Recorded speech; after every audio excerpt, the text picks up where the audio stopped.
Hey, I'm being her business and I'm here chatting with Milky. It all started with a bit of a sibling rivalry, classic. 9-year-old who kind of wanted to prove her sisters wrong. Both my sisters used to sing quite a lot and they were very good. And they were very good at everything. And I was a very jealous younger sibling. And so I kind of made it my mission to be better at them at one thing. And that, for some reason, I decided was going to be singing, which was a weird choice because I was a terrible singer as a young kid. Yeah, so I just kind of like one day decided, yeah, right, this is it. I'm going to be a pop star. And then they were like, no, you're not, B, you're terrible and you need to stop this delusion immediately. And I was like, no, I am. And then I just started telling everyone at 9 years old that I was going to be a singer. And they were like, yeah, dream on. Like, that's what everyone says when they're 9 years old. And I was like, no, you know what, screw you. I'm going to prove you all wrong. And, you know, as you can tell, I am the youngest child in my family, slightly stubborn and competitive. And so, yeah, I kind of just had to keep going with this whole singing thing. I couldn't let it down. And here I am today, sat chatting to you, which is pretty cool, in Australia. God, it was a really fun song to write. We were writing all day. We were writing a completely different song, and at the end we were like, we hadn't got a song yet. We were like, oh God, this is going terribly. Should we just like write a really joke song and see where we get to? So we kind of, I was looking through my notes app and I had this whole paragraph or poem on me. Well, I call it more of a paragraph because I don't know if it rhymed, but basically it was just about me kind of feeling like a bit of a grandma, and no discrimination towards grandmas. I love grandmas, but I felt like a bit of a grandma at 21 years old. I was drinking tea and watching TV on a Friday night instead of partying with my mates. And I think it was at that moment I knew something had to change. And so we wrote this chorus and it was just a bit of a bop. We were like, oh, na na na na na na na, and it was like, this is sick. And then it was just basically a song about going out there, partying with your mates, letting your hair down, stop taking yourself so seriously, all that kind of thing. And then the verses are all of just like my poems as they were in my notes. So it's like a really honest song for me. Like, you know, like obviously it's super unfiltered, as you probably already know, like the lyric, an extra points if you end up sucking on somebody's toe. It's like, oh God, I mean, I never thought I'd put that in a song, but here we are. I put that in a bloody song and it's out in the public domain. Slightly worrying, but funny. And I'm glad it's out there because I think it probably shows my personality a bit more than I have in the past. So yeah, it's cool. I really like, back in the day I used to be this legendary hoe. I mean, it's catchy. Yeah, I also really like, I'm just going for the most outrageous ones. It goes, here we go again, and London Price can suck my tits. Sorry, how much for a fancy spritz? Might be a cheap ass bitch, but long as I got my boys and girls, I'm rich. Just saying. I definitely have a really distinct approach. Like if I'm writing with other people, I'll always go in with about 10 of my poems. I feel like I'm a very lyrically driven person. I'm always writing on my notes app just like sections of words that tend to rhyme. I usually like give them loads of thought and have to flesh them out a lot because so that it gives me time to actually think about what I'm saying. You know, at school I was quite dyslexic, so I think I have like an issue with, I always find I can't articulate myself very well, and so writing it down beforehand just really allows my brain to like wrap its head around what I'm actually, like the crux of what I want to say. So I'll go in with these like 10 poems, I'll read them out to the person who I'm working with, and I'll be like, right, which one are you drawn to most? And we might be like, right, poem 2, 4 and 8 all tie in together, let's combine them, put them on one note. Basically I end up just fitting the lyrics into a melody that we come up with. Yeah, that's how I kind of write. It's a bit of a weird one, but I just do it like that. It's, yeah, funny. I think my first EP was definitely more, it was more kind of ballady. I was young when I wrote that first EP. I was probably 17, put it out when I was 19. Some of the songs I think I wrote when I was 16, like they're super old, and like we put out the old, that like Born to Be Alive is like the demo I recorded at 17 years old, which is why I sound really young. So yeah, I guess those ones were a bit more stripped back. And then the second EP was just like, it was a whole mix of things. It was just a jumble. I guess I'm kind of figuring it out. And like, I think that's the really cool thing, is that you can just chuck whatever you want out until like something lands for you. And I think I'm quite a chaotic person, and my music maybe mirrors the chaos that I am as a person. But I think what's really cool is like going forward, I think I've now, as like an artist, I think I've really landed on a sonic that I'm really excited about, that will be like my next project. I think it will definitely be more sonically driven, like, and grounded in like one sonic, as opposed to like chucking a load of songs from like all angles in. I think it will be much more like centered around one thing, which I'm really excited about. To be fair, like, we have done quite a lot. Like, I met a kangaroo. I shook hands with the kangaroo, actually. Actually, it pretty much hugged me. I was wearing white trousers. It was not good. And then I met a koala.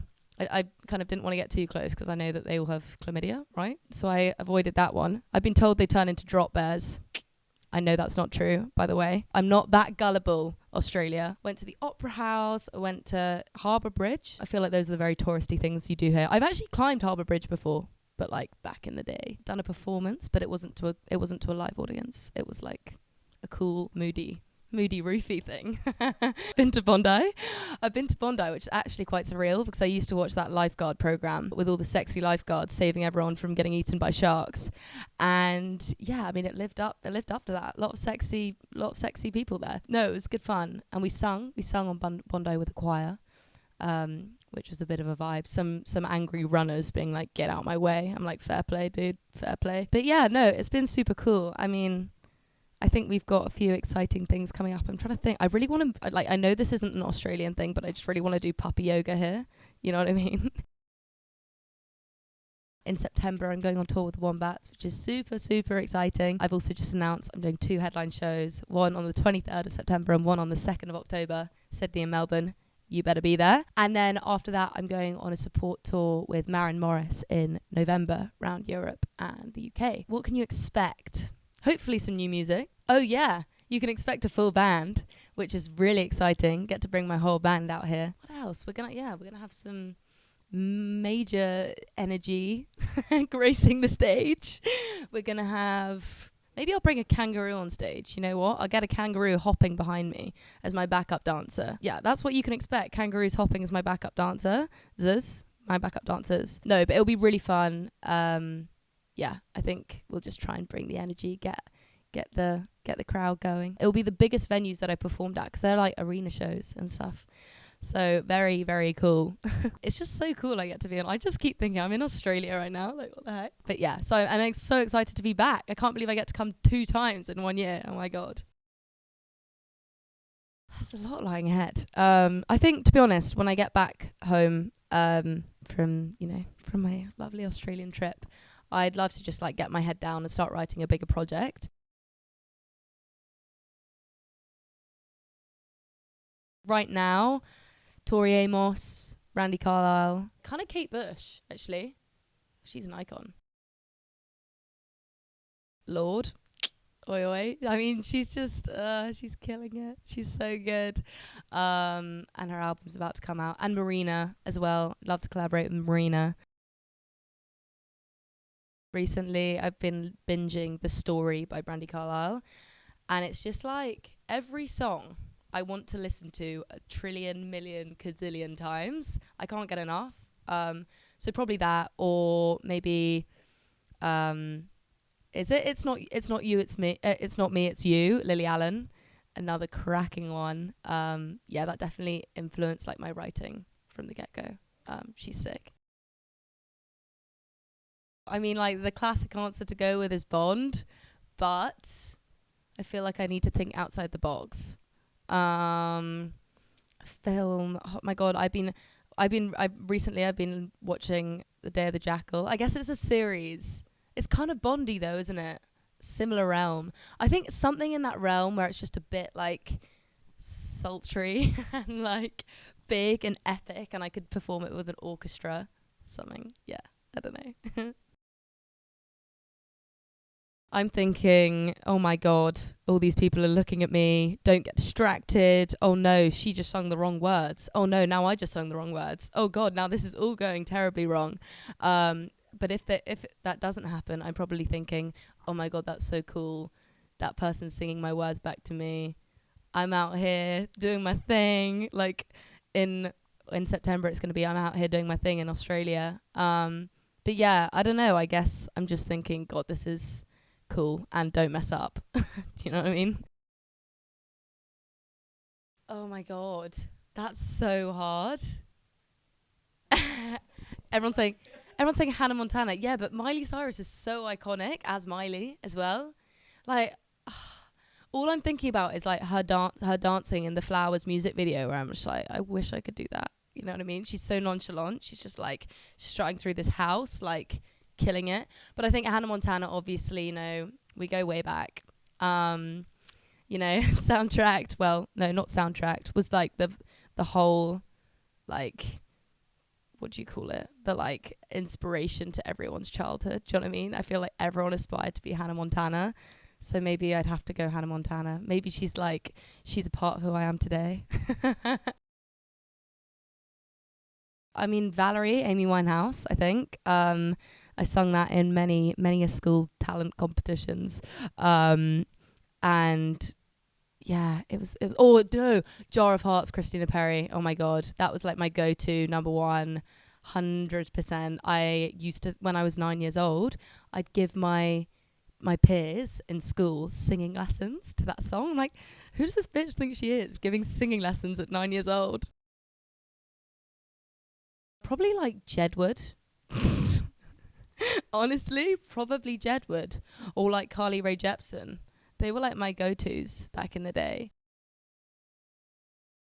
Seeing Coldplay live is just like a different experience. Like the lights, the balls, like the interactive experience of it all. You just all feel very like united and involved, and all of their songs are just epic, and you're all screaming the words, and I don't know, it feels like spiritual in a way. Do you know what I mean? Yeah, probably Coldplay. It was sick. Oh, Spice Girls, up the girls, come on. Busy Spice, a little Busy Spice with a briefcase. Do you think that would look cute? Like, you know, like and then I pop my briefcase down. It makes a loud bang, like a really obnoxious loud bang. I'm like, I'm here. I've arrived. Busy Spice. Mwah. Japan. Like, I've never visited Japan, so I just want to go there. But I think to perform there would just be a very cool experience. I just feel like everything there is so pristine and like, I don't know, there's just so many cool things there. My mum's been before and she like raved about it, and I was like, I have to go. Like someone like one day, like Hosier or something. I feel like it would be cool to see like a guy take on a girl's song. You know, it's like when girls take on guys' songs, I think it's cool. And then when, yeah, guys take on girls' songs. So like someone like him to make it like super, I don't know, I feel like he could make it like really like not is ethereal the right word? Do you know what I mean? Like husky and ethereal and cool and nonchalant. Yeah, it'll be pretty cool hearing him sing one of my songs. Probably someone like Joni Mitchell. I feel like she's just superior, you know, and like every album is just like chef's kiss. This could not be any better. Like A Case of You is just like the most perfect song. Keep touching grass and hanging out with your family and friends, and yeah, stay present. I feel like it gets so hard because you get so wrapped up in things. It gets so hard to like stay present when you're with people you really care about, you know? So probably something like that. That's the more serious answer. Clara and the Sun. It's about like this robot that becomes a friend of this girl as she's, I think it's like, yeah, it's like to keep her company as she's dying. It's actually really sad. But it's a really good book. Take a Walk on the Wild Side, Lou Reed. 9 years old, back in the day when I don't know, like the moment, yeah, it it's just like when I was really young, and I think it was the moment my sisters told me I was awful, and then the moment I didn't get cast in the musical, like at 12 years old, my school musical, and the teacher kind of, just, she was like, no way, like, you're not a singer. And I was like, screw you. And then there's probably been a few moments along the way. Do you know what I mean? I think it's all out of a thing of like kind of proving people wrong. Where I'm like, I can do it, I swear.